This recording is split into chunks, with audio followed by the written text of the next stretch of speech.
This is for the radio. Welcome to BLTN Radio, music good for the soul. I'm your host, DJ Blayton, joined by my compadres. Calling this one the Money Green set. That's what happens when you get Mr. Blue. Mr. Blue. And the golden one, Golden Carter. Gold member. Speaking of Carters, I just want to give a quick shout out to Mr. Jay-Z, Sean Corey Carter, on his 52nd birthday today, December 4th. Happy birthday, Hove, and congratulations on the Rock and Roll Hall of Fame induction, class of 2021. Okay, off we go. I'm going to call this one OFF. It's indeed an acronym. What does it mean? What does it all mean?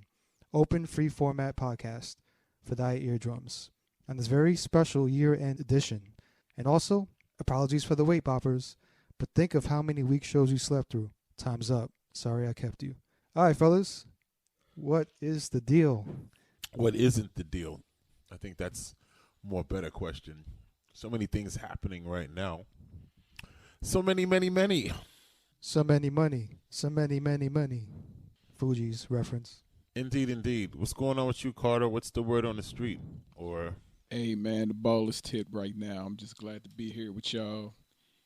Like I said, with everything that's going on in this crazy climate right now, I think, it was just a good time for us to get together. And I mean, just end this year out on a good note. I mean, positive energy, positive vibes. This was indeed Carter's concept, doing a year-end podcast, so definitely shout out to a boy Golden right here. oh, this is your idea, huh? Ding. End of the year.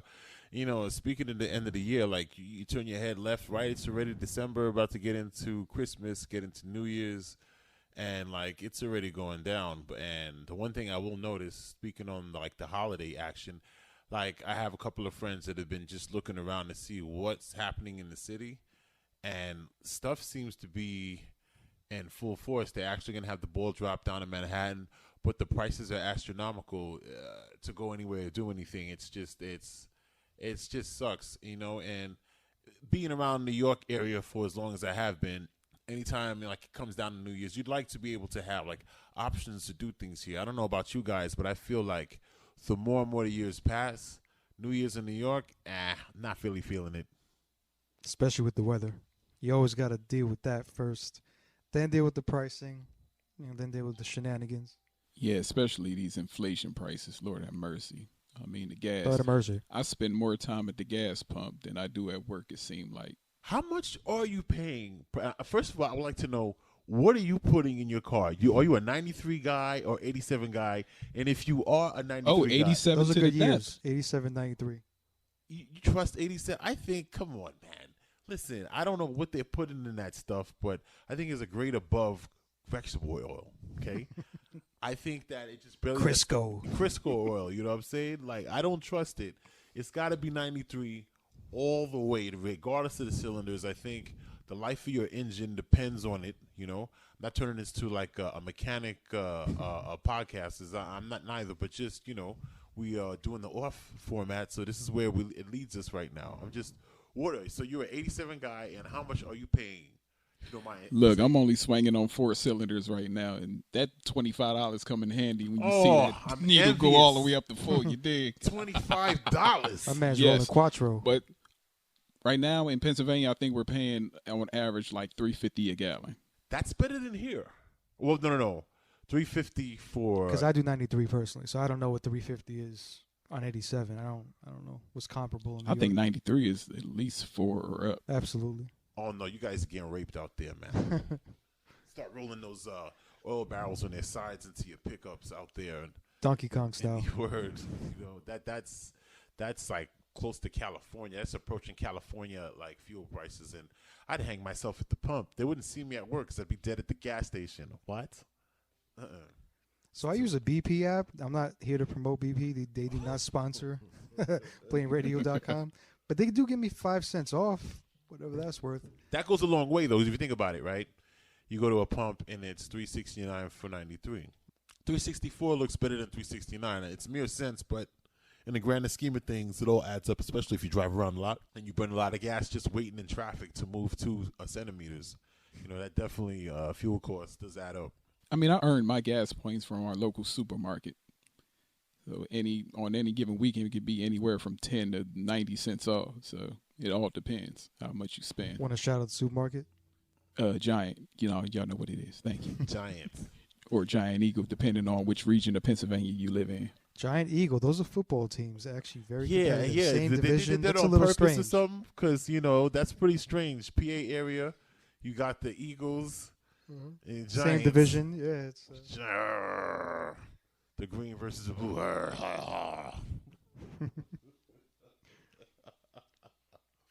So I think you talked about holidays. How was everybody's Thanksgiving, Friendsgiving? I got diarrhea. Cha cha cha. Brownsgiving, kid. Wow. How about- Boys spewing brown gravy, unfortunately. Exactly, the volcanic eruption. What started it? Where's that coming from? So what happened was, TMI, by the way. I mean, we're But it's all okay. adults here, and I'm sure people who listen to this have encountered the bubble guts. It happens to everyone. It's like a rite of passage into adulthood, unfortunately, in most cases. But what kicked it off for me was a really good macaroni and cheese was very cheesy, very sharp, cheesy. Oh, man. And I had a lactate pill, and I thought I was protected, but I only had one lactate pill maybe 5 minutes before I ate this thing. That's what she said. And ha, ha, ha, ha, ha. It's very nice. I love it. Your stomach was like, base, how low can you go? Oh, man. I can laugh about it now. I got to tell you, it felt like somebody was turning the knives. They stabbed me with a knife and just turning it in my stomach. Was it the like worst. Jeff Daniels and Dumb and Dumber? Oh, yeah. That's how I feel when I eat cereal, though. Like, Whoa. I should not be eating it, but like I said, I love cereal so much. But, What kind of cereal? Top 3? hey, Cocoa Krispies, honeycomb. Honeycomb. You mix them? Or No, I alternate. Like one night I might eat Cocoa Krispies because usually I eat cereal at night if I don't feel like eating a regular meal. I used to do that. I used to be a cereal killer. Get it? I used to kill boxes of cereal. I think I would say, for me, the top Captain Crunch, because you could leave it in milk for a while and there still would be some kind of crunchness to it. And as far as the milk, I mean, cereal with whole milk is good, but you don't have to have whole milk. I mean, you can have almond milk, oat milk, or something of the like that'll pretty much give you some leeway. Because I know for whole milk, for me, you hear this shit come out like farts come out. Whole, man, whole milk full of problems. Oh man. Captain Crunch and Crunch Berries is the only cereal that you're willing to suffer for. Because not only does it tear your stomach up, it also tears the roof of your mouth up. I was just about to say that. Them little pieces of meat that hang down, I mean, it could be traces of blood in your milk and everything. You don't give a damn. It just tastes that good. I might actually have a box on top of my fridge right now. You have Captain Crunch? Specifically Crunch Berries. I believe so. Oh my gosh. That is so unadult. I don't have any Captain Crunch. Nothing. I thought Mr. Blue, I was expecting to hear Blueberry, but Dude, I can't do it. If I tell you when I first got my first place, right, there was a Stop and Shop down the street from me. I over there close to like the mouth of Riverdale, Van Cortlandt Ave. Now the Stop and Shop back then when it first was like really getting out of here, the thing that got people to go was the sales they would have. What they would do is have these amazing sales on all these different type of cereal brands, but the milk would be expensive. That was the thing. So I had to learn, but I remember Golden Grams. oh, Ooh, Cinnamon Toast Crunch. All the Rice Krispies, the Cocoa Krispies. nom nom nom nom nom. What I used to eat with a serving spoon and a serving bowl. My dinner used to be half a box of one of these cereals with a bunch of milk, and I thought I was doing something. I sometimes remember I have like nostalgic memories of catching the illest diarrhea, running through these boxes of cereal. It was enjoyable and it was going in, and that's the thing. That's the key thing that I think we should all remember. In the moment when it's happening and you're enjoying the cereal, and you know that you're writing the check that your ass definitely is going to cash, literally. You just enjoy it. Just be in the moment. It's nothing more than being a sacrificial lamb for what you love. Words of wisdom spewed by Carter, indeed. And I believe that Mr. Blue, I believe that there's a hint of him enjoying pleasure and pain. Might be a little bit of that. If I'm following this dialogue. Don't we all? That'll be another podcast, though. Or, we're going to empty it out for you. And it's good. I mean, it's a natural, organic, re-engineered colonics if you think about it. If you think about it for a minute here. Because everything just comes out. Butt lava. Oh, listen, guys. I got to ask you guys your opinion on something. It's slightly political, but what do you think about what's happening with Chris Cuomo right now? I just find it interesting how this guy basically, his brother got in trouble for the sexual harassment stuff, and he basically lost office over it. And now all the stuff's coming out that, he was back there in CNN using his position to pretty much kind of get some information on some of these accusers. It's just wild. I used to make jokes about it, like, oh, yeah, he's there. But he actually was doing it, and they fired him. What are your thoughts on that? First, shout out to Chris Cuomo, because I like what he brought to CNN. He was pretty raw. He said what was on his mind. The way he was animated. His eyes were a little buggy. I always felt there was something behind. The veins in his neck and his like bloodshot eyes that never seemed to blink. Strong neck. Very strong neck. Doing neck curls down in the basement. Word. But it's unfortunate, man. I thought what he brought to that network was great. The Cuomo legacy is unfortunately shattered. Mario Cuomo set a pretty good path for his sons. He's got a bridge that we will refuse to call the Mario Cuomo bridge. That is the Tappan Zee all day. What? But at the end of the day, if there's some validity behind it, I would need to see proof. I'm not a juror in this thing, but it's unfortunate. I don't think he should pay for the sins of his brother. If he himself is involved with any tomfoolery, so be it, man. But we shall see. Chris will find work. He'll be fine. He won't miss a meal. I mean, if he does, he definitely has no problems letting the world know he missed a meal. He got those veins in his neck. I guarantee you what he's going to wear in his job interview. Might be a black tie. Might be a black blazer. Just taking a guess. A white shirt.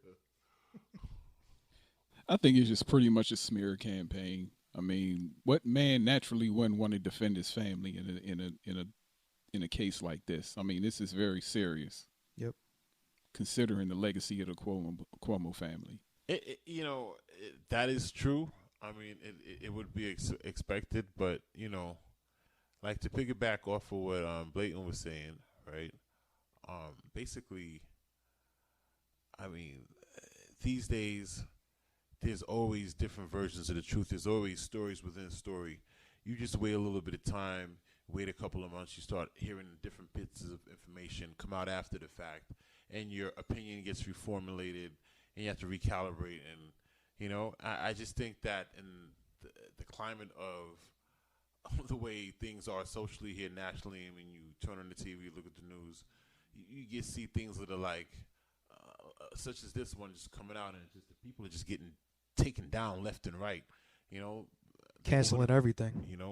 Skeleton bones hitting people right in the eye as soon as the closet door is open. It's just crazy. And it's a very sensitive world we're living in now. It's easy to say that. I think we're a little bit older. People in their 20s might have a different perspective, but I think everything now is so sensitive culture-wise. You can't say anything. You can't do anything. And I just hope the right thing comes of it. Again, I liked Chris and what he brought to the network and what he was doing. I don't support, what his brother got involved in. I do think he did great things for New York City for the time when he needed to step up during the pandemic and, holding people accountable. I support that. I guess it's that yin and the yang, right? But, I think the other thing that I've noticed is this. I mean, throughout the history of New York, right, when you look at Albany, look at the lawmakers, the people that have fallen from grace, like Anthony Weiner, Spitzer, Engel, all those guys, right, they got accolades for, like, really getting after the groups that were pretty much responsible for things not running the correct way. Giuliani, could throw him in there too. Yeah, these guys are very effective, but then on the back end, it's just they got a lot of shit going on that pretty much it could potentially tarnish the legacy and they just have a fall from grace. I find that people who are most effective in office is like a hand-in-hand thing. It's kind of like that whole adage, the holes in the walls that you find got the best tasting food, but you want to be around there looking around, seeing how stuff looks. It just is jarring. But Definitely don't want to use their bathroom. What was that place? Side note, there's a place we used to go to. Bathroom was just nasty, but the food was great. And you kind of think about it.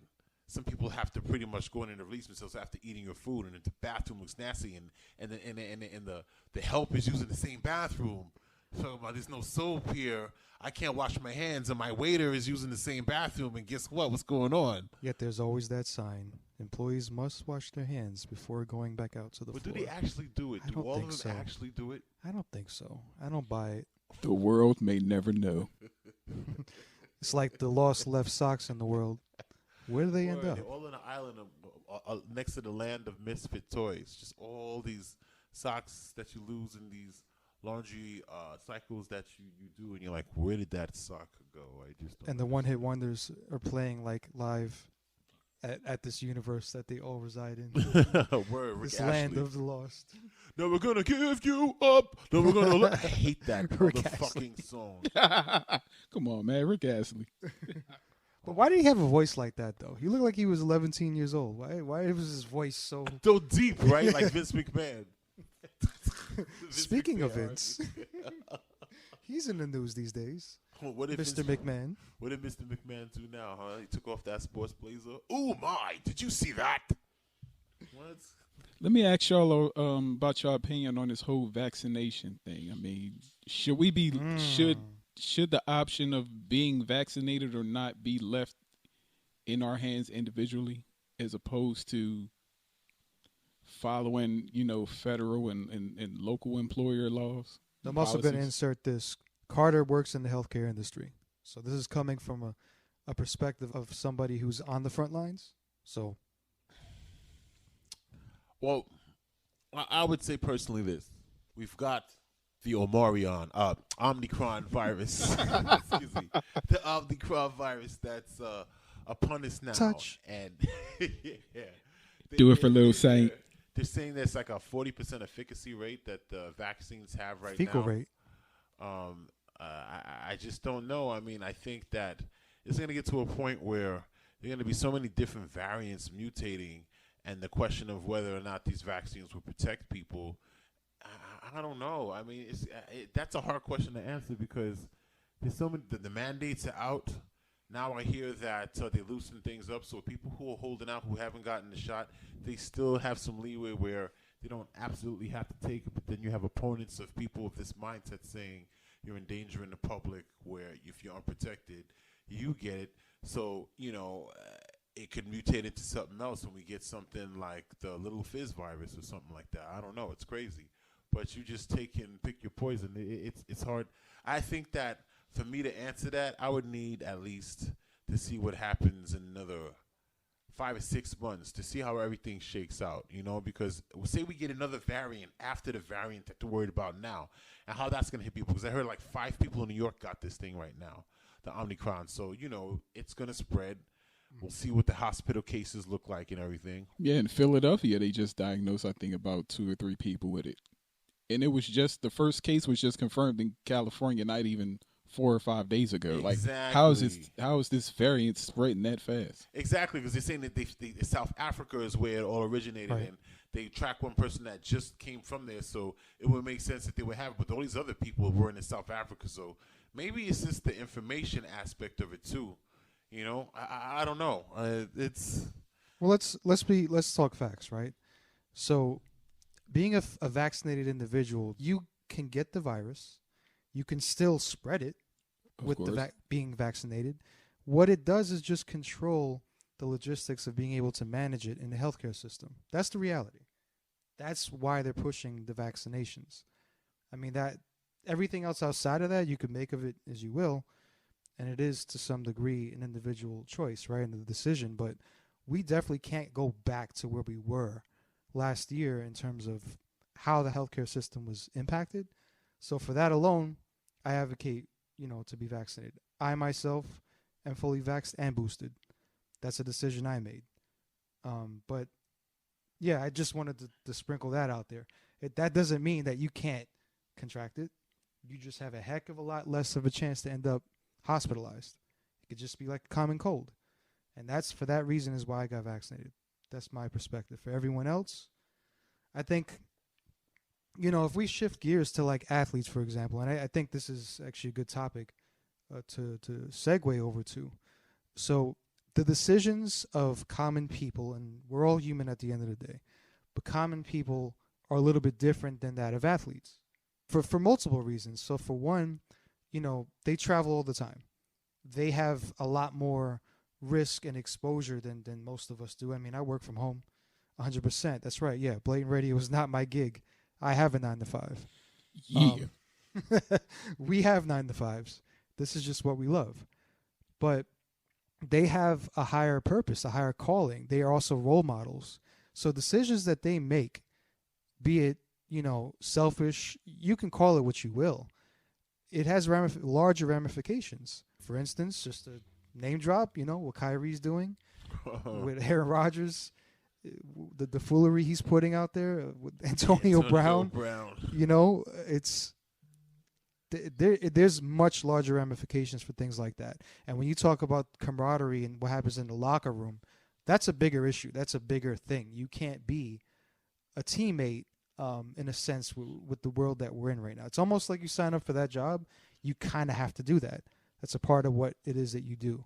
I mean, yeah, there's no getting around that. I mean, we're getting to a point where now, in this new world, you either have to get vaccinated or I'm pretty sure when it's all said and done, they're going to make it harder for you to be a functioning member of society where you can't go anywhere, you can't do anything. And I think that's the problem that some people have with it, the finality of it all, of what your status becomes socially when you refuse to take a vaccine. Bro, there's literally, so remember ASLNP, for those of you who like AOL days back in the 90s? Oh, wow. There's literally a section for vaccinated. So you swipe on these apps now. It's like vaccinated is a part of your profile. They can't do that, really? What? It is. I'm telling you. I'm in the dating game once again. Hey, ladies. Oh, see, I wouldn't know nothing about that. Yes, that's a reality. Wild. So I don't like. I kind of see the two sides to that, right? I see how people want that as a criteria for dating. Like, oh, I'm not really tonguing you down, sir, unless you're vaccinated, right? But then there's the other part of it that I don't like and I don't subscribe to. It's the whole what the media is making of it. I don't get down with that. I don't get down with that musically. I don't get down with that from decisions I make in my life. That's not how I do things. But yeah, it's a real thing on dating apps. Wow. That's, I don't know, that changes things, So like now you're getting to know somebody on that medium, and then it's like you have this hurdle here. Some people don't want to disclose the information of whether or not they've received the vaccine. Well, here it is. You got to come out of the box and just declare yourself. And then that could kind of impact you getting to meet somebody you really are interested in. That's a deal breaker for a life partner. The same way if you're a Trump supporter or not. These are criteria that just didn't exist years ago. If you're a Trump supporter, like it's hard. No, interesting, right? Oh wow, did not know that. I mean, wow, I've been out of. Yeah, I've been out of that room for a long time. So. Well, I'm here to give you all the update. Remember where you heard it first. BLTN Radio, yeah, they're asking for vax. So, in order to give her shots, you got to take one yourself. Interessante. No sakure. Well, That's what no they were vaccine. talking about. Shots. Everybody. Shawty, is you Pfizer or not? You know what I'm saying? That is interesting. Well, with that being said, now does the Omicron virus or the impending spread of it, does it change you guys' plans of what you might be entertaining doing over the holiday season for, i.e., Christmas and New Year's? It sounds like a transformer, by the way. Absolutely not. Because at the end of the day, I still have a household to run. I still have people that I'm responsible for. Yep. I still have a mortgage. Look, when this pandemic started, it really changed nothing about the way I moved or the way I work. Like Especially I said, in what you do, yeah. I'm I'm 20 years in the healthcare field. I've seen many come, many go, and during this pandemic, I've literally watched over 500 people die with my own eyes from COVID and related complications. I mean, the best thing we can do is just, like I said, just take precautions. Just be mindful of your surroundings. And if you do go out in the public, I mean, certain establishments, if you have to wear a mask, just wear the shit. I mean, I know you want freedom of speech. You want to, be your own person. But with this freedom of speech and with choices, it's consequences to this shit. Like, this is life and death. We've never seen anything like this. Right. We're living in times that we've never witnessed before. And another thing that we have to keep in mind is that vaccination doesn't mean cure. Right.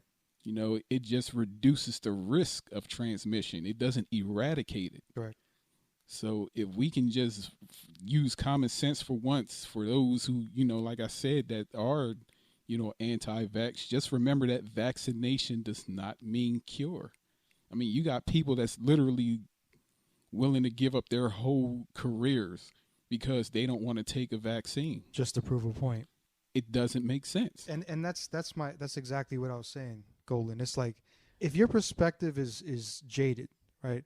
If it's just on principle of proving a point or just not conforming, if it's not a nonconformist thing, you shouldn't make a decision based off nonconformity. That's the wrong response, especially a year and a half into this thing, beyond a year and a half. So that's what I say. I agree with what you're saying. But to speak to that, I think it's just a matter of a lot of information out there, right? Not all of it vetted.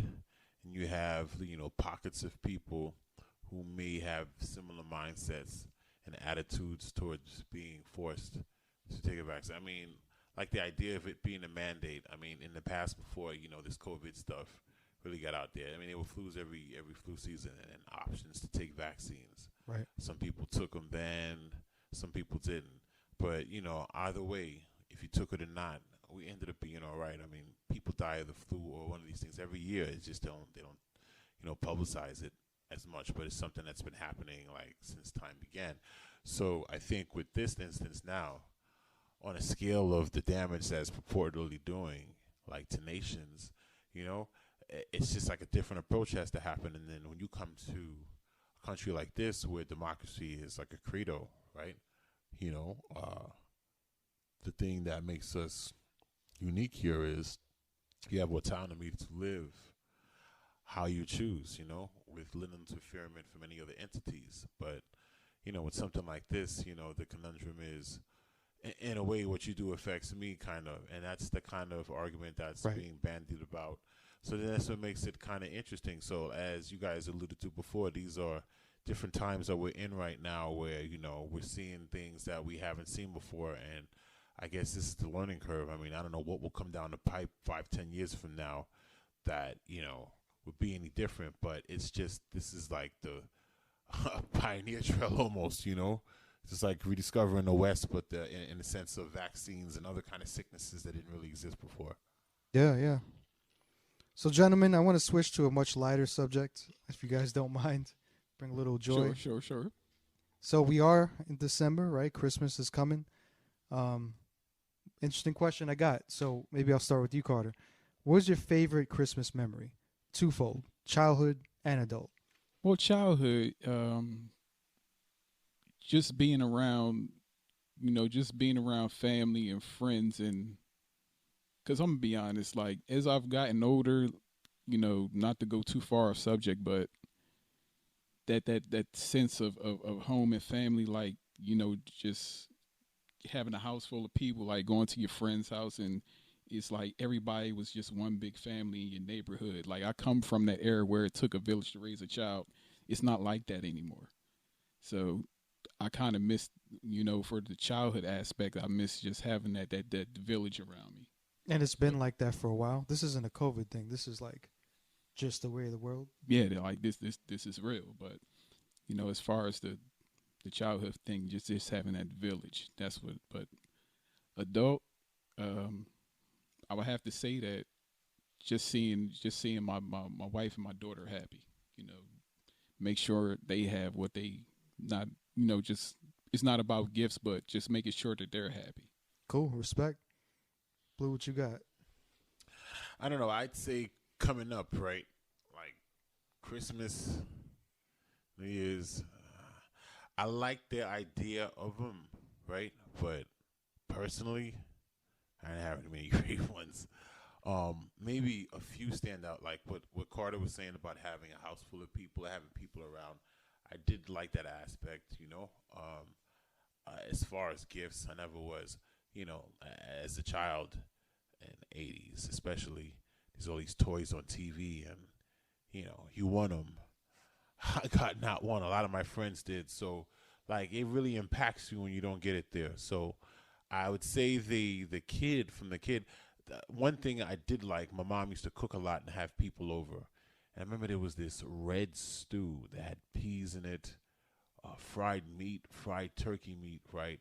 It's with rice. Now, my mom used to really control the food I used to eat, so I used to want to pig out. So Christmas morning when everybody was asleep, I would tiptoe into the kitchen. No one would hear me. And I would eat this shit cold. I'd be taking a serving spoon, rice and stew Christmas morning. Oh, it was so great. I would get a beating later, but it was nice in the morning to do that. I've heard about this fried turkey stuff. I've heard of it. Oh, it was good even back there in the 80s. As an adult, Christmas, I think I traveled. I was home. I'm from Ghana, so I was home, and they had I was at some dignitary's holiday party, and they were grilling a goat, but they didn't Back cut it to up. the grill thing again. was just on top, and it was disgusting. It was nasty, but it was just a spectacle to see, and I was home. I wasn't here, and there was a bunch around a bunch of people. So those are the two that stand out, really. But I'm sure as an adult there've been others, but those two. What about you? Did you say already or no? Nah, I gave it to you guys. Hey, yo, It's funny. Give a shit to me. I'm vaccinated, bro. So, much like you gentlemen described, the whole family aspect of it with being surrounded by members of the family who, from my perspective, have long gone. And I have twofold for that. That both answers my childhood memory and my adulthood memory. So from a childhood perspective, I'm half Puerto Rican from the Bronx. Surprise, surprise. So in the building I grew up in, my father's mother and dad and father lived in the building.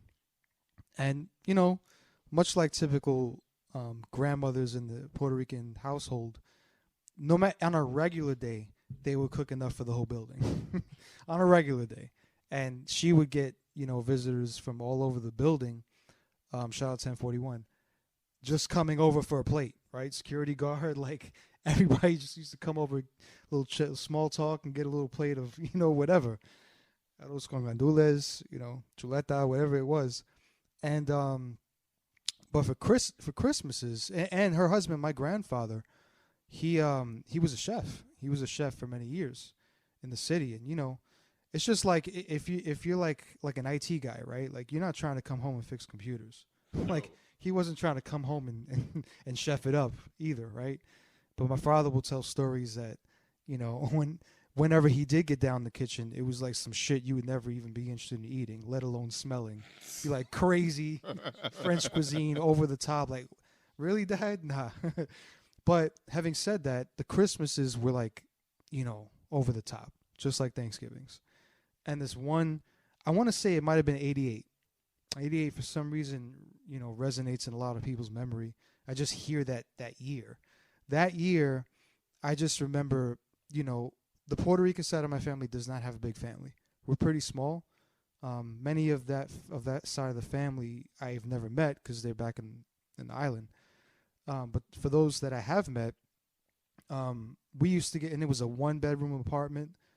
We used to flood it that year specifically. My cousins, that I don't really have much, because they're much older than I am. I have an older brother, and some of these cousins were even second cousins. But just the memory, my uncle's dog Caesar, he had a Doberman Pinscher. He used to fart like crazy, bro. Like, What?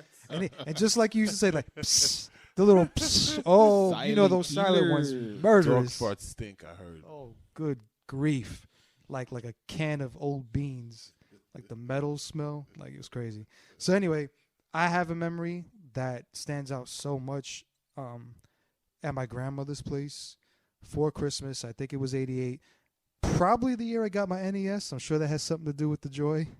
I got systems many years later. I'm sure some of us can relate to that. I was never the kid to get it first year. Oh, yeah. It's just what it is. You get that as an adult. You understand now. You just didn't as a kid. And much like you said, Blue, thank God I lived in a building. I had a lot of friends that had those systems. I used to spend a lot of hours at their crib playing the games that I wish I had until I got one of my own. To add to that, I remember the Nintendo. So when Nintendo came out in the 80s, late 80s, right? I knew friends that had it way before I got it. By the time I got it, they started bundling Super Mario and all this other stuff with it. For $89.99, you can get an NES with Super Mario Brothers and Duck Hunt. That's when Mom got it. Yep. You still want that? You still want the NES? Got you, baby. Exactly. You know, and around that time, you had They already moved on to like Super E NES. Yeah, Genesis and all this other stuff. But then Nintendo held its own. But I remember those times. It made it worthwhile. Like the Christmas. If I could go back in time, I would go back to some of those holidays. I remember I did get an NES around the holidays, and I remember I played Mario Brothers till my fingers got calluses. Do you remember how it smelled when you opened the box? Yes. It's like that new plastic smell. Like, oh, yeah. I used to you used to not read a damn thing in school, but you somehow read everything on the box. Yes. The Nintendo certificate seal, the golden seal, and this, that, the proof of purchase, yeah. You read the warning labels, like, for whatever reason. Oh, epilepsy, what's that? I can't Google it. We're not there yet. Ooh, those times. And I wish, like, secretly, like, when the holidays come around these days, so I wish I can recapture that nostalgia and how I feel about it. But these days, have you seen the fucking traffic around here, man? Like, it's just around the holidays. It's you can't get anywhere. You're just waiting in traffic, and I think that's what detracts from it. Because I can think now people just want to rush and buy gifts, artificial trees, real trees, and then like because of this chip shortage. I don't know if you heard about it with the barges and all. You can't buy anything. Like prices are going up on things, and you try to order stuff off of Amazon. The barge CDs are expensive? Huh? You said the barge CDs are expensive? No. So the barge, cute. Should get that kind of sound effect. Tomato to the face.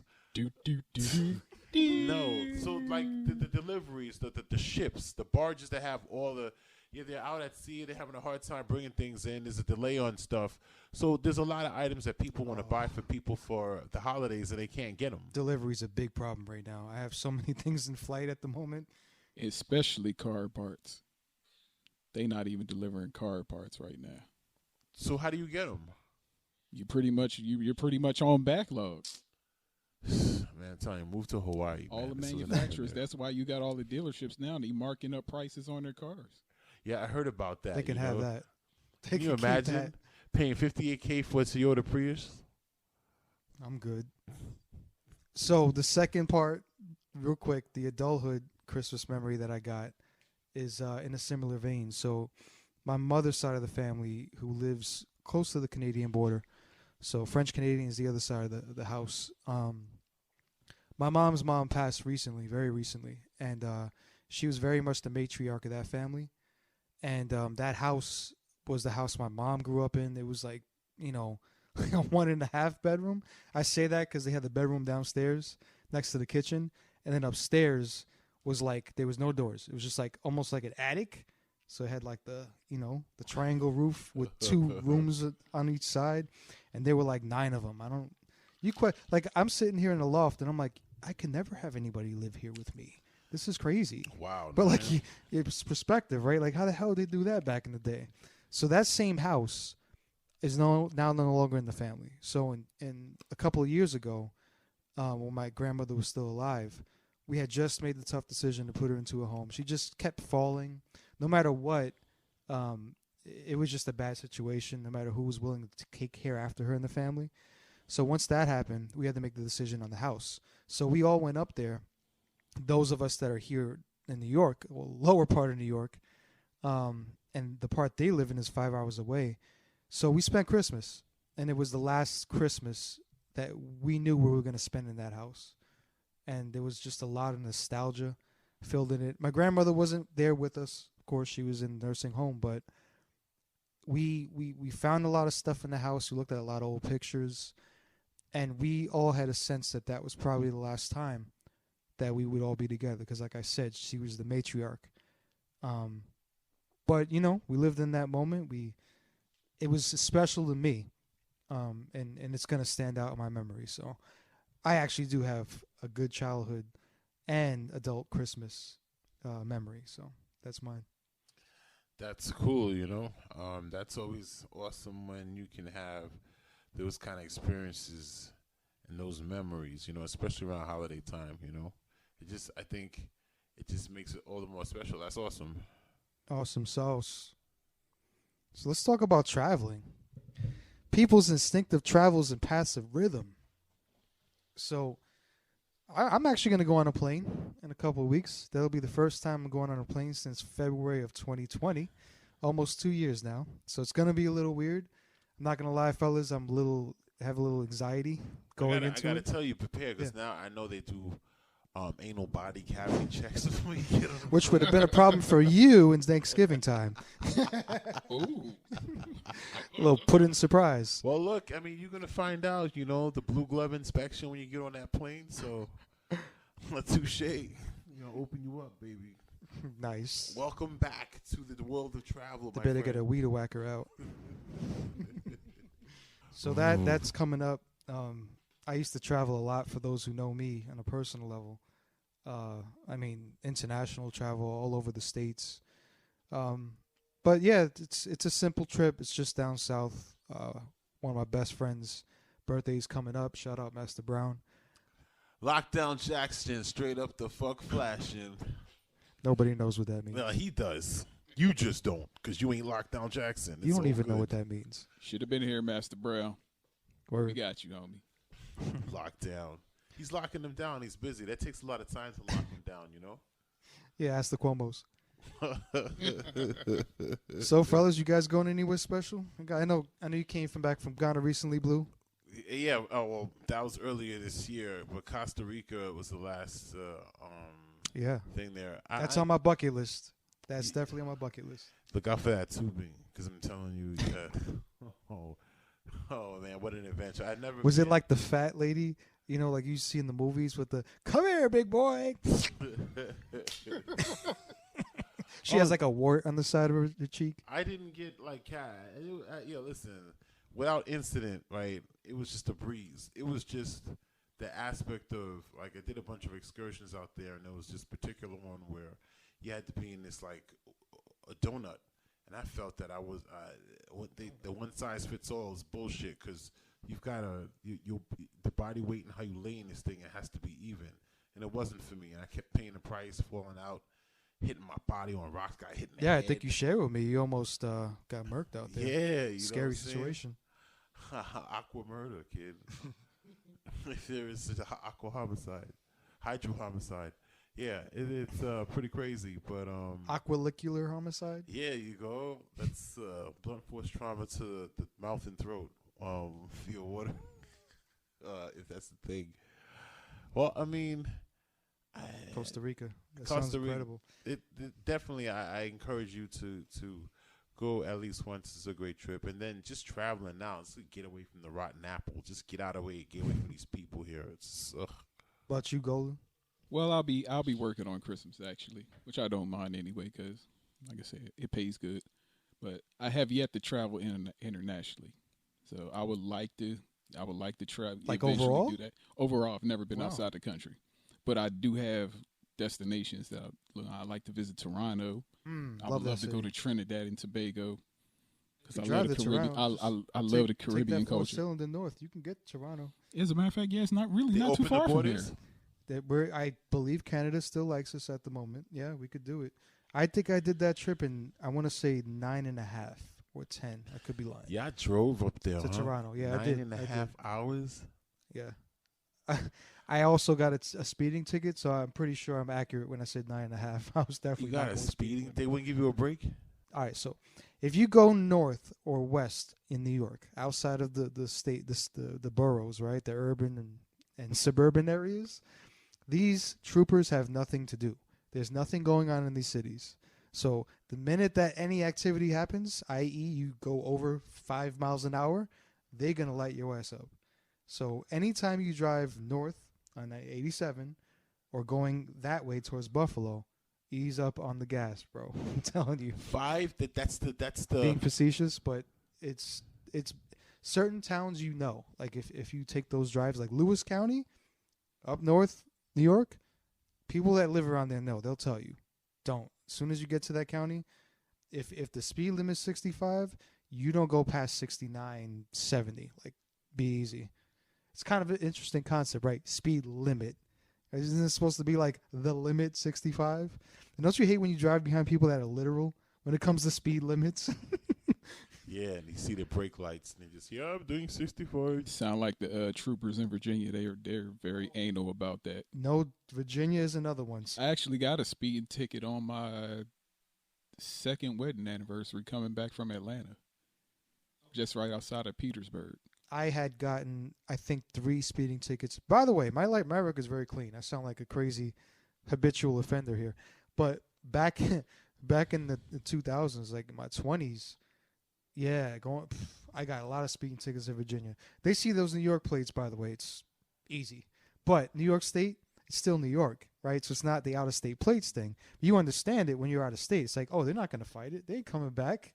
Yeah. They'll hit you up, especially in Virginia. You are right. That's a big ticket area. Sucks, you know. I actually had to hire a lawyer.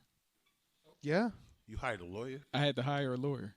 Call Cochran. To defend me in absentia, because ain't no way in hell I was driving back from Philadelphia to Richmond just to say I wasn't speeding. Oh, by the way, I went back and I fought. I did the Virginia ticket. No, they did it for me and I won. They actually threw my case out. I got it reduced, so it wasn't points. It didn't matter because the points don't affect your New York State license. But I find that they just looking for the money They anyhow. are. Because what ends up happening They is are. you have to pay the lawyer fees and all other stuff for use of the thing, so they may throw your thing out. So either way, they win. correct the mundo. So that is exactly what it is Yeah, about. I just took a 12-hour online defensive driving course, paid $500 in court costs. For which you actually paid attention of 12 minutes worth, probably, right? Those things are so... Yeah. You see what I'm saying? Like, it's a racket. It's a racket. It is. It absolutely is. If I had, like, Minnesota license plates, would they give me a hard time? Are they purple? Because then maybe not. Shout out to Maybe if Prince. they're Vikings fans. Rogers Nelson. Blouses. Kirk Cousins.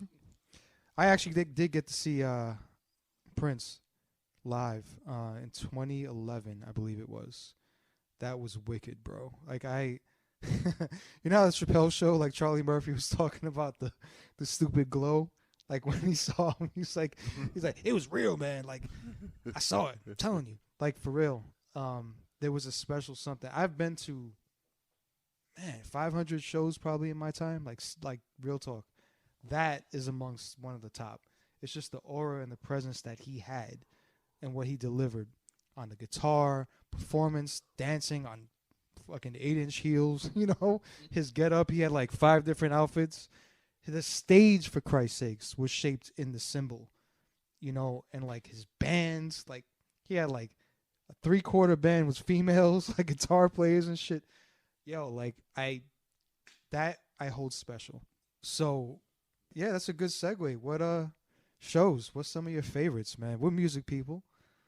I want to say, all right, like one of the favorite shows. Well, there's 2.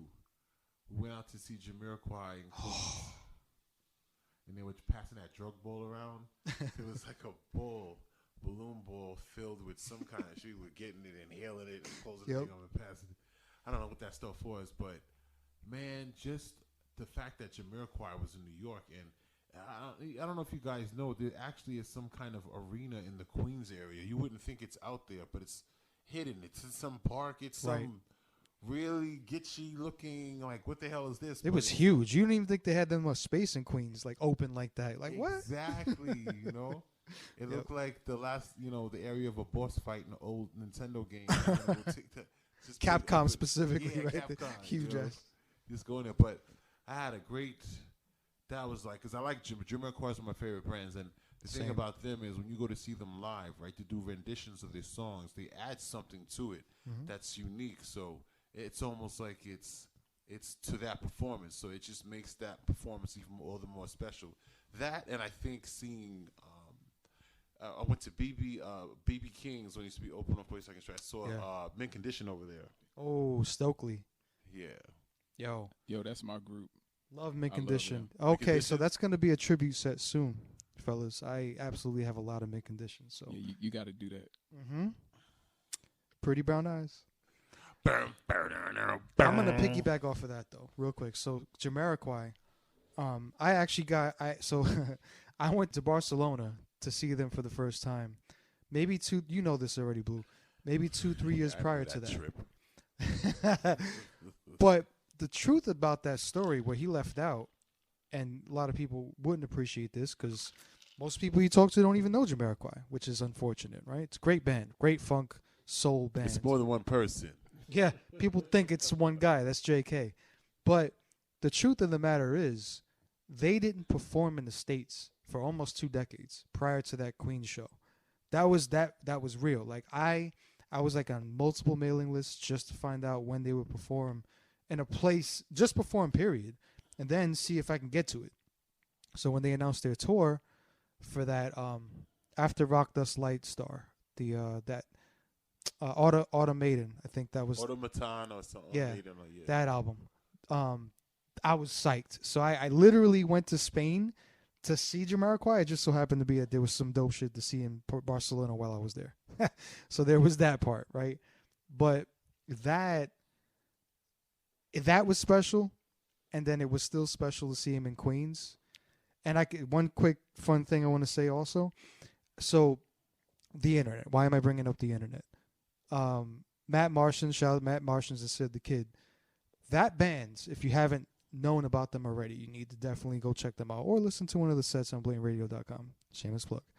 But I went to go see them in the city, and they did a dope cover. What track do you think they covered, Blue? Of Jamiroquai, obviously. I don't know. There's so many ones that I like that I think that are good. It wasn't a single, so I'll give you that first. Oh, so one of those. But it's a special, like, on the album favorite, if you were down, which I know you are. There's so many, like, what album can you tell me? Was it first, second, third, fourth album? What? I don't even remember which album. That's Was they early ones? Was it one of the Early. early ones? Yes. So 1 to 4, because I know Emergency on Planet Earth, the Space Cowboy album, the Virtual Insanity. Mm-hmm. Those are the first 3. Boom. I don't know, because there's so many. I'd be incorrect. I don't know. You gotta give. I'll just give it to you. Mr. Moon. I was about to say Mr. Moon. You should have just too. threw it out there, bro. Yo, But I thought that was a single though. I don't. As far as I know, that wasn't a single. That was a joint that was just like special on an album. I could be wrong. I've been wrong before. Because I'm telling you that album, that Space Cowboy album, I believe it is. Was it Space Cowboy? Yeah, it was. I think it was. I think you're right. I think it was 99. Was that the 99 album? It might have been. There But- were a couple of songs off there, like, there was like 3 singles off of that album. I want to say Mr. Moon was one of them. I want to say, but I love that song. That song is special. And bro, first of all, the internet show was dope by itself.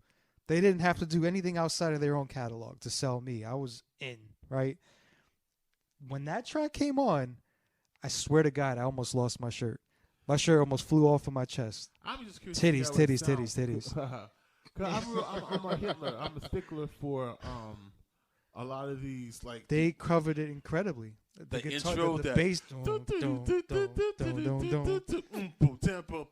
Oh, the like jungle like intro. That And that's how you knew what was coming. I was like, yo, they're not doing Jamiroquai. I think I was with Master Brown then. Like, he, of course, doesn't know any of this. He doesn't. He doesn't know any of this.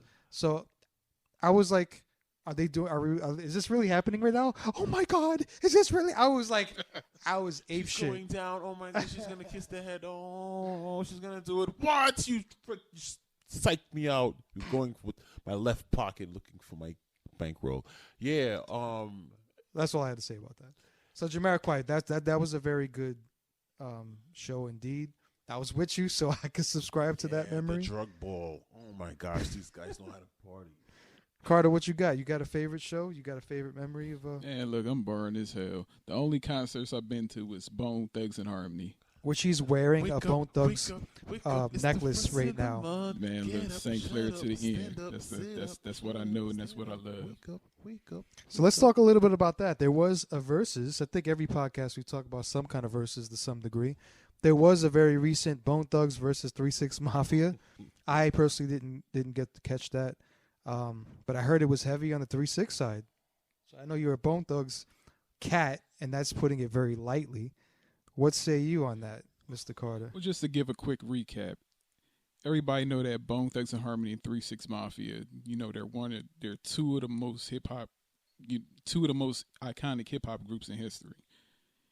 You know, they made a big splash back in the early 90s with their, you know, the slow melodic Project fast flow, you know, the Project double time Bad, and the triple time flows. So they've always had this bitter rivalry, but what a lot of people don't know is Bone and 3-6 were signed to the same label, which was Ruthless Relativity Records, which is also a subsidiary of Sony Music.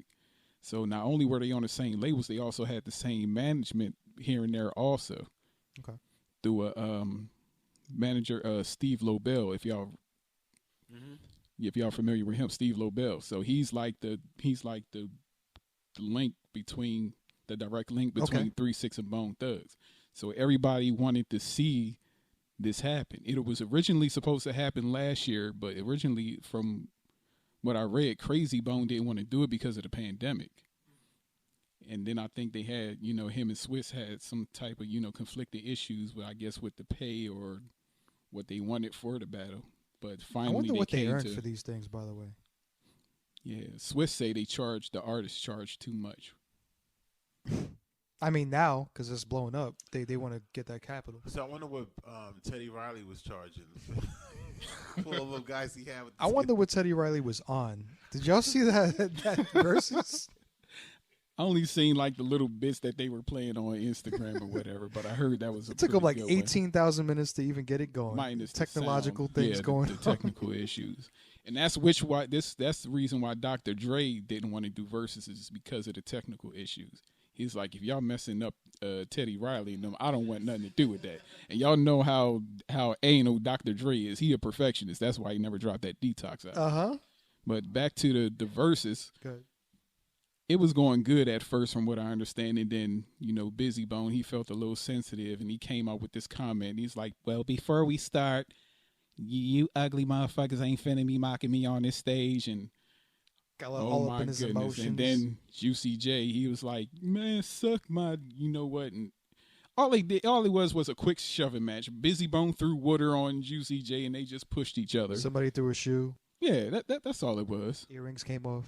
What? And then, you know, they just went and, you know, bounced back and forth between their hits. But eventually, 3-6 Mafia was declared the winner. And see what it is, like, the South is dominating hip hop industry right now. So pretty much everybody going to be behind their, you know, aligned with the South. And then in light of the, you know, the unfortunate situation with Young Dolph, you know, being from Memphis, you know, rest in peace to him. You know, that kind of played in a factor.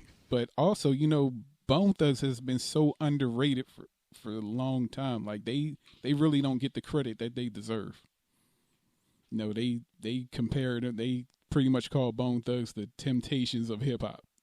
Like, they the old heads now. Like, y'all, they say y'all, they haven't been hot since the Crossroads. Right. You want to know something? Like, I remember, like in the '90s when I was in school, right? When Bone Thugs first came out, they were making fun of them in my school because that first of the month.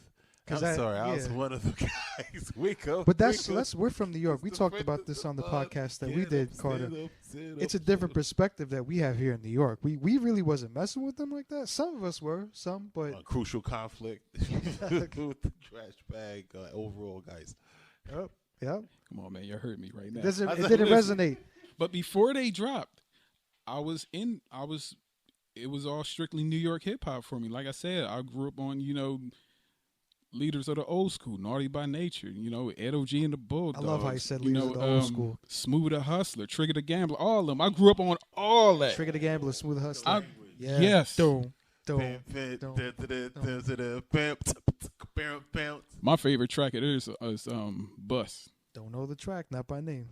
This is Smooth the Hustler and Trigger the Gambler joint? Yeah. Bus, raise your guns up and bust. Come on now. Okay. Because I had the CD. Mine was Murderfest. You My Brother, right? No doubt. The joint that it was on on that album that they had with the White House and everything like that. It was the only album I had from them, as I was part of BMG and, you used to get those CDs? Like what? So like I said, before the Midwest came into the scene, it was all New York hip hop for me. But like I said, how I got introduced to Bone Thugs was I was outside. I was 15 years old. I was outside and I was just listening to the radio on the porch. And this was when Thuggish Ruggish Bone had first dropped. And I heard Busy's verse. I thought it was a girl rapping. I'm like, yo, I was like, I heard his verse. I'm like, yo, that's a girl spitting like that. So I kept listening. For the song for them to replay the song on the station later. Right. And then we had since back in the day, whippersnappers. We had a local radio. We had a music show, a local music show called Urban Expressions that was out back in the day. And they first played the video with Thuggish Ruggish Bone. And on the intro right there, that just like, it just took over me because, like I said, you just see these 5 guys standing around a barrel of fire and they just start singing. And then they got images of Cleveland, Ohio just flicking in the background, going back and forth. And then the music come in and they just start rapping. I'm like, and that was it for me. Like they took my soul. I would say people started looking at him differently, especially in my school when Biggie did that joint with him. Yeah, that helped cross them over in New York. I agree with that. On the second album, BRG. Yeah, put the bones in Biggie. Yeah, but like I said, that's the only I'm very biased when it comes to. I'm not gonna lie, I'm very biased when it comes to Bone Thugs. So I take that seriously. But it's because they had such a huge impact on me in just the Midwest period. Because like I said, that whole style, the way they move, and the way it had a very positive impact on me. So that's why I'm so serious about that region. There was a time that I spent a lot of time out there too. In Indiana and in Kentucky, parts of Ohio. That's what I relate to the most. But outside of Bone Thugs, the only other concert I went to was a Valentine's Day oldies concert where the Stylistics and the Dells. This was at the Leocore Center at Temple University. Like I said, aside from hip hop, oldies and doo-wop music, that's my first love when it comes to music. I love oldies and that street corner harmony where guys were the old heads, they was actually really singing and blending harmonies. No matter what I listened to during the day or the week, I always revert at some point during my days back to, just that classic harmony. Did you ever like the American Bandstand theme song? Theme song. Da-dong, da-dong, dong, dong. My alliterations, I got to work on them. The American Bandstand theme song, the theme music. We're going to be rocking. We're going to be rocking it. I actually like that. Yes. Man, shout out to Dick Clark, man. Rest in peace. Yeah. I actually like that Dick song. Clark was, he was the definition of cool, man. I know. He was just Dick Clark's Rockin' Eve. My balls are going to drop. On Dick Clark's Rockin' Eve. This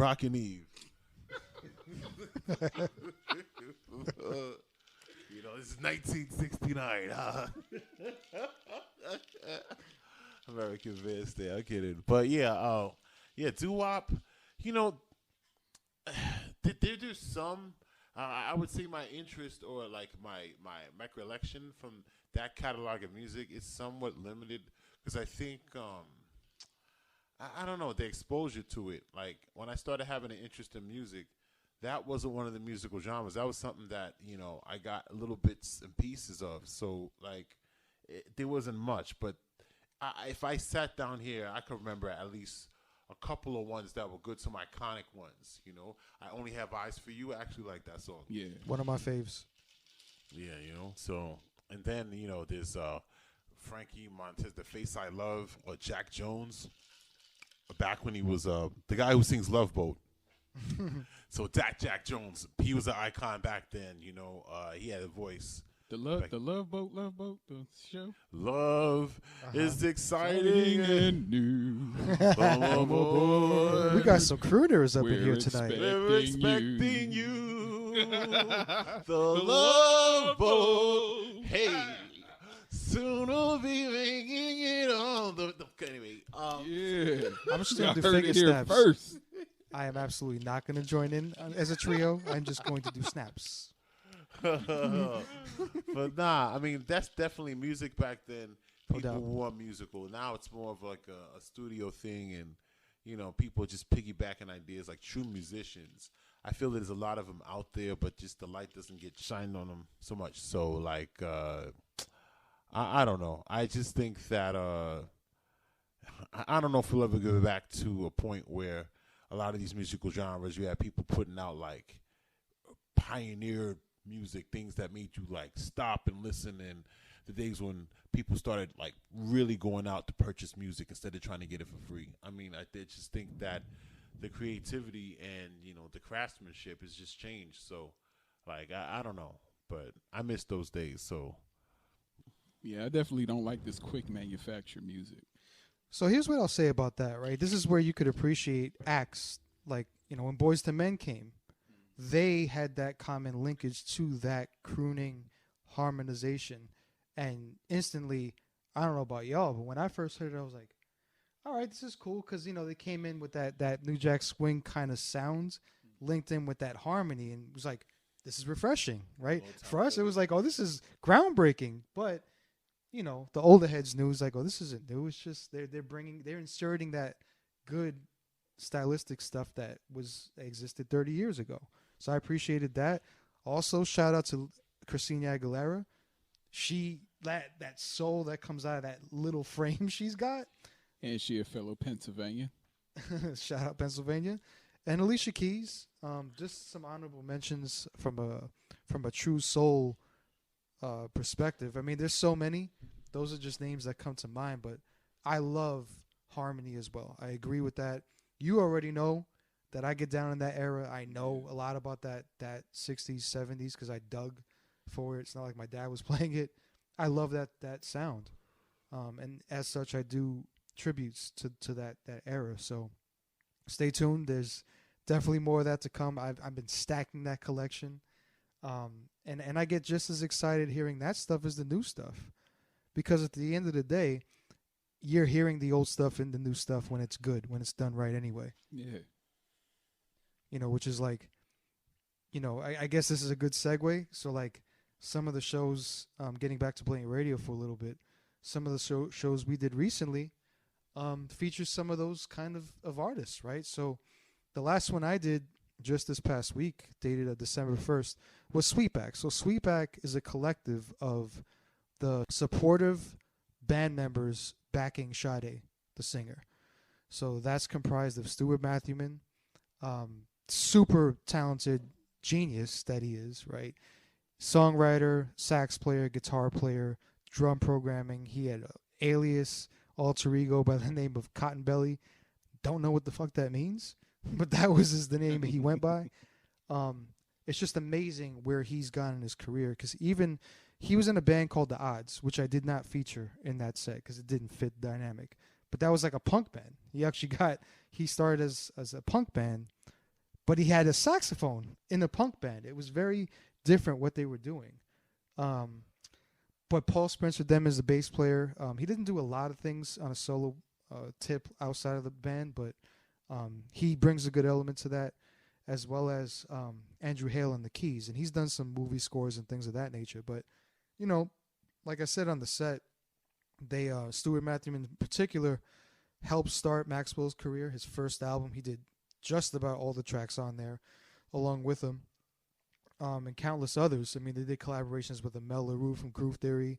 Aya is a name that was featured as a female vocalist. I'm bringing this up because a lot of the music that's there is good jazz, good funk, good soul innuendos that have, to me, a common linkage to that good era, that golden era of music. I would argue even the set that BLUUU did on Thursday is on the 2nd of December. That artist somehow has a connection in that regard. He's an extremely talented producer, songwriter. I think he's going to go down as, this is probably weird for me to say this, but a modern day Quincy Jones in our era, and that's Pharrell Williams of the Neptunes. Lou, you want to say anything about that or Pharrell? No. or artists, or just in general, like common threads from the old to the new. You know, any people inspire you that maybe you want to showcase? I do have some ideas of some artists that I want to put stuff together, but the thing that I find, right, at least with me, I want to be able to put together content that's going to be, you know, like 2 hours long. You know, some of the people that like in my mind, right? Like, all right, for instance, Jeff Lorber is a great jazz guy. You know, jazz fusion, one of the forefathers of it. Like, he first came on the scene in the late '70s. Pretty much gave Kenny G and Grover Washington Jr.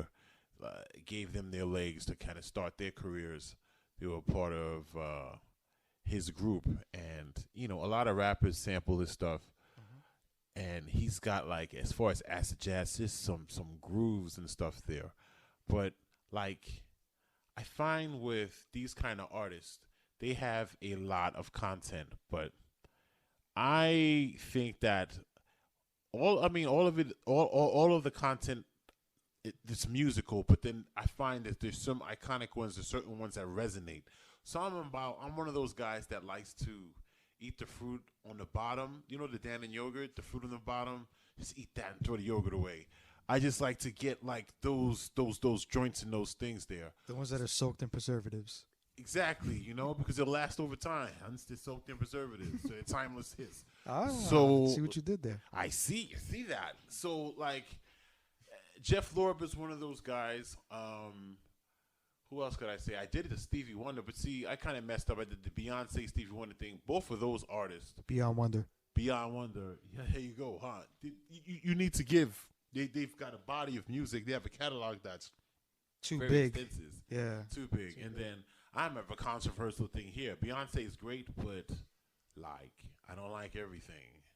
And I think that there's certain albums that she's released where there's like 3 or 4 songs that are good, and the others, you know, you can hear the talent in it, but the producers that she works with, or who's like, it's stuff you hear on the radio. I'm not a big radio person. I don't like a lot of the routine played radio stuff, and just like what counts as R&B these days, right? I don't like any of that stuff. It's kind of jingly. Some of her stuff, to me, in my opinion, from Beyonce, is jingly. I definitely don't give her flowers. I'm not a person that has supported her music. Beehive are gonna come after you after this. I know podcast. they're not gonna like it, but I don't love Beyonce. I never really did. Now she has good tracks. She got, like, maybe I could think of maybe a dozen that I like a lot. Mm-hmm. But for me to be like, oh, Beyonce is, like, the greatest because of the jingle, because of that element that she has, and it's worked for her because obviously she's, like, the biggest artist, you know, ever in female, probably in the last 2 decades. I mean, she pretty much lost me after what's the track, "Dance for You." Like that song, just the way it come into organs, it's like half church, half sex. Do they have sex in church? Church, you know? No. It's not. Well, that's a whole nother topic. But another podcast. But I miss the Destiny's Child version of Beyonce. Maybe when her father had more influence, right? Knows. And shout out to Matthew, man. Like, everybody come at his neck sideways, but you got to give him credit. He knew exactly what he was doing. Yeah, he knew what he Mr. had on Knows. his hands, but sometimes it's like that, you know. The parents of these progenies, they know Lonzo Ball. Look at him. He's a big Joe mouth, Jackson. Oh yeah, fuck up the kid's head like Joe Jackson. It's the necessary evil in a certain respect, right? Nah, It Michael, sucks to say that. He Finna beat take your greatness money. into Michael Jackson. Michael, get on this bed. Okay. Joe Jackson. What? Yo, you remember that? This is random. Remember that skit that Chappelle did? He was like, when he was in the courtroom, and he was like, "I was just taking a guess on how his dick look like sprinkled with glitter." Right. It was like so random. I was like, "What?" That dude is so crazy. He's like, "What has sprinkled glitter on it?" See? Joe Jackson. Oh man, I wish we can go back into the '80s. I think that's the decade where you Yeah, had definitely. all these artists, all these people, a lot of ideas are borrowed from this decade. Still, to Blue, this day. when's there gonna be another '80s set? I'm ready. I got tons of stuff stacked. Really, Yes, sir. I'm ready. I love the '80s. I may take you up on that. Gotta curate something. I'm always, as far as '80s, like I like a lot of the R&B '80s, like the Brothers Johnson. People know them, but they got a lot of stuff. Sideways stuff that you don't know that they're known for. Exactly, like Your Love Keeps Me Coming Back by Brother Johnson. The brothers, look that up. You hear that fucking bass line? It just reminds me of the Bass. Jerry Curl '80s. People going to the clubs wearing them outfits. I was too young to really. Speaking of that, Uh-huh. we need to dress in the part when we do that set. Just putting that out there. Oh really? Oh yeah, let's do it. Let's do it. Full on, like down to the skippies, bro. Well, I got a pair of Converse in my house. Kiss my Converse. You know, I got the Converse. They find some leaves and a fucking champion sweater shirt. Maybe a ripped jean jacket. Yeah, Let's do it. Richie, you know, Some pink graffiti on the back. you know, a Kango. Yeah. You know, Grow out the- let me grow out think the that might Julius not be a Randle. bad idea. Nostalgia '80s mix. You know, so I Yeah. can play some more Lilo Thomas. We- Your love's got a That's your hold boy, on me. Lilo. Yeah. Because he's got a lot He of got joints. a lot of joints. What? Trust do. me, my favorite joint. You know, we we got some '80s nostalgia. That's just another volume. We got that. It's coming, y'all. It's coming. You know what else is That's coming? what he said. End of the year. End of the year. We only got 3 weeks, y'all. So, New Year's plans. What you got? What's I ain't got nothing yet. Everything is still up Nothing. in the air. Like I thought I'd try to. I don't know if travel is even possible now. Probably the tickets are astronomical, but like travel or I don't know. It's gonna be a surprise. It's gonna be a surprise. when isn't it? Yeah, that's how I roll. It's always surprise. We're going to Lebanon for New Year's. Now for New Year's, I'm gonna just, me and my baby's just gonna go out for dinner, man. Just bringing the New Year right. And you know, when you hear it in his voice, you believe it. It's so believable. It's like, yeah, I'm just gonna, so damn cool with it. That's good. I would like that kind of confidence for future New Year's for me instead of this whole frenetic. What am I gonna do? I really don't know. It's really a surprise. Like, will the Giants win? It's kind of like that. Better than if the Jets are gonna win. Oh, shout out to Jets fans out there. Gangrene. You guys are sadistic. You guys really take a beating. That gangrene really put you through it. And Xerxes, a.k.a. Robert Saleh, to your coach. 300. We will crush them now. Like, it's just crazy. Take it from the man who loves pleasure and pain himself. These are true words. Yes, sir. All right, fellas. So I think this is good. This has been an interesting off podcast, right? OFF. So for those of you tuned in, don't forget to subscribe on BLTNRADIO.com to stay in the loop. Also, please subscribe to our podcast. They're available wherever you podcast. Indeed, spread the word. Tell a friend to tell a friend. Again and again. And until next time, always remember to keep the mind open, spirit free, and ears waxed. And don't waste that drink. It's party time. Stay tuned, boppers. Peace, peace, peace.